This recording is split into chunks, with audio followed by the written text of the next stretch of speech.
Hi, my name is Donovan and I will be one of the facilitators at the Awaken Your Soul Purpose Retreat.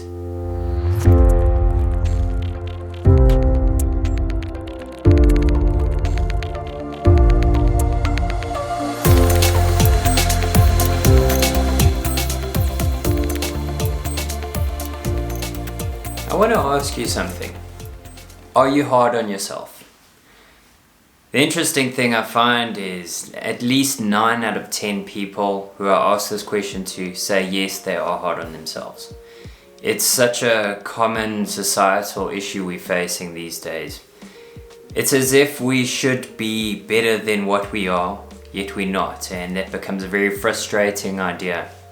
You know, we want to be the hero of our own story. And this is why action movies and all these comic book movies are doing so well lately. It's because we want the hero to succeed.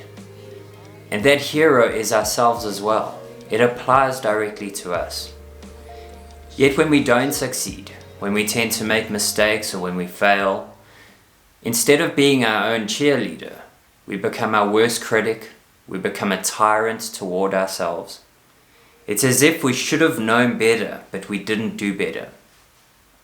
I often give my clients this analogy of how destructive being hard on themselves can be. And it goes like this. Imagine there's 2 people, and one person's on the ground, the other person's standing up, and the person standing up is kicking this person on the ground. And they're kicking him and kicking them, and they get gratification from it. They can't stop. They know it's not right, but they just can't stop themselves. And then they look down at the person on the ground that they're kicking and kicking, and that person looks up at them, and they both, in that split moment, recognize it's the same person. That person lying down being kicked is feeling every blow, and it hurts. It's horrible. It doesn't feel good. But at the same time, the other person just can't stop themselves. And I find this is exactly what people do when they're hard on themselves. They just can't stop themselves. They feel that if they just beat themselves up a little bit more, it's going to do something for them. So this is one thing I want you to know, is that when we commit to an action, we never, just as that moment happens, we never think, well, what is the worst possible thing I can do to give me the worst possible outcome? It doesn't work like that. We always have our best interests in mind. Take the last thing you did wrong or that you failed at or where you made a mistake. That little moment just before you took action, I can guarantee you that you were thinking in some way, what is the best thing I can do in this situation for myself? So once that moment has come and gone and we've failed or we've made a mistake or we didn't make someone happy, we tend to think if I had just done it differently, I would have got a different result. The thing is, you didn't do it differently. You couldn't have done it differently because you didn't. You did exactly what you thought was right. So once you've committed to your action or whatever it is you decided to do, once it leaves your body, that energy leaves you and it goes out into the world. Whether it's a project or whether it's something you said to someone, once that happens, you have no more control over it. And that's the problem. We think we have some control, but it's an illusion. We don't have any further control until that comes back to us. So for example, I've put together a project and I presented it to my manager, and my manager finds faults with it, and we're running behind on schedule, and everything seems to be going wrong. The average person, or at least the person who struggles with these issues of being hard on themselves, is then going to harshly criticize themselves, as if they could have done a better job. The only thing that you can do in this moment is work with the feedback that is then given to you. So your manager is spotting things that need to be changed. It's your job to go and change that. If you're running behind on the deadline, well, there's nothing you can do about that either. You need to focus on the task at hand. We tend to believe there is something called perfection. Perfection is an illusion. It doesn't exist. In the wild, nature, it doesn't strive for perfection. Look outside. it never looks for perfection. It seeks to get the job done as efficiently as possible. Yet when we don't do something perfectly, we think it should have been something else. We think we should have been a certain way and done a certain thing differently to make it perfect. What you don't realize about the beauty of imperfection is that it's constantly giving you feedback on how you can improve. Say for example, you're creating a product or a service, and the feedback comes back to you saying this is wrong, that is wrong. This is beautiful stuff because it's showing you from another person's perspective or from the people around you that there are blind spots that you didn't notice. And you can fix these blind spots. When you present it out again, those blind spots would have been covered. And your product or service would have been that much better. You would have improved steadily over time. So I know you're probably thinking, yes, I need to be hard on myself because I need to keep myself in check. But what if you could be more of a coach than a critic to yourself? Be accountable to yourself. And also work with yourself. Encourage yourself. Be your own cheerleader. People love it when they are supported, when their good work is being shown as value. Have you ever noticed, if you are hard on yourself, how you will always pinpoint those areas where you don't do well? But you will then hesitate to celebrate your success. Don't you find that quite interesting? If you ever watch people in a work environment or a team setting, they thrive when they're doing well. They are inspired by those that are coaching them and mentoring them. Yes, it's okay to understand that we have these blind spots and that we make mistakes as humans. It's okay that we have that, we can fix that. What we want to work with is to inspire ourselves that we can be better and better. So, I want to show you an example. Take some of the words that you tend to say to yourself when you're speaking badly about yourself.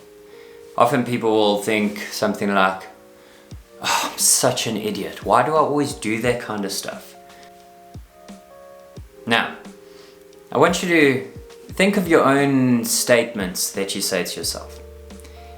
And imagine someone that you love, maybe your child or spouse or someone else. And imagine someone saying that to them, and while you witnessing this. Imagine how it would make you feel if someone else was speaking to your loved one like that. It wouldn't feel good. And you would ask your loved one, why do you choose to be around people who treat you that way? Yet when you do it to yourself, you don't think twice. You think that it's okay, that it's acceptable. You are always only doing your best. You need to understand that. You need to be there for yourself when it matters, when times are toughest. So there's two things that we can do when life presents us with challenges or difficulties, when we find these moments when we want to be hard on ourselves. The first thing is we can learn from it. We can actually learn from everything if we wanted. If we can look for that silver lining, what is it trying to show us? Imagine the world is giving us constant feedback, and we just have to open our ears and listen. That's all we have to do. So when you make a mistake or when you fail at something and you want to be hard on yourself, ask yourself, what is this moment trying to show me? What can I learn from it? The second thing is, whether you can learn from it or can't learn from it, you have to go to number 2, which is let it go. This is a choice. You have to allow yourself to let it go. No one's going to do this for you. You have to do it for yourself. So you might be asking yourself, yes, this is all good in theory, but how do I actually apply this kind of stuff? How am I going to start changing the way I am? This is who I am. When we commit to change, it's not like that. It's not day and night changes. It's progressive changes over time, which are going to help you in the long run. You make small steps towards where you want to be. That's what really counts. So the first thing I always tell my clients is 1, recognize that there is a relationship you're having with yourself. Listen to the way you talk about yourself and to yourself. It's almost like there's a dialogue between two people. So recognize that relationship. It is there.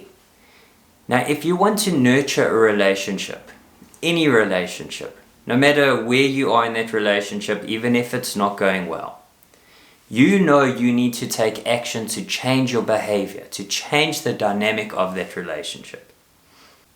So once you recognize there is a relationship, I want you to listen to how you talk to yourself on a daily basis, just whenever you catch yourself. Listen to the way you talk to yourself, how it sounds.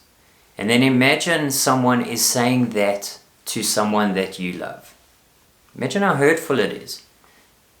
Now think about you saying that kind of stuff all day long for many years over a long time. It is incredibly self-destructive. So once you recognize these statements and phrases you're saying to yourself, this is where the change starts to happen. You can actually use those negative moments as a trigger point to help you to remember that, wait a minute, I need to change this behavior. I need to say maybe something positive about myself. It doesn't need to be overly positive that you don't believe it. But say, for example, I made a mistake at work, and I want to be like, you're such an idiot, you always do this kind of stuff. I'd be like, whoa, slow down there. I know I was trying to do the right thing. And I know I was trying to make it the best I could with what I had. And maybe that's okay. Simple. There's nothing further you need to do. But you're just allowing yourself to feel okay with yourself. Progress is about consistency. One step after the next, after the next. Trust me, you've got many years to practice this. If you start now, in a year's time, I promise you now, you will see a huge difference. In 10 years' time, you won't even recognize yourself. This is beautiful. Do this for yourself. It really, really works if you apply it. And if you still haven't booked your tickets for the Awaken Your Soul Purpose retreat, I'd like to encourage you to do so now to avoid disappointment. Thanks, bye-bye.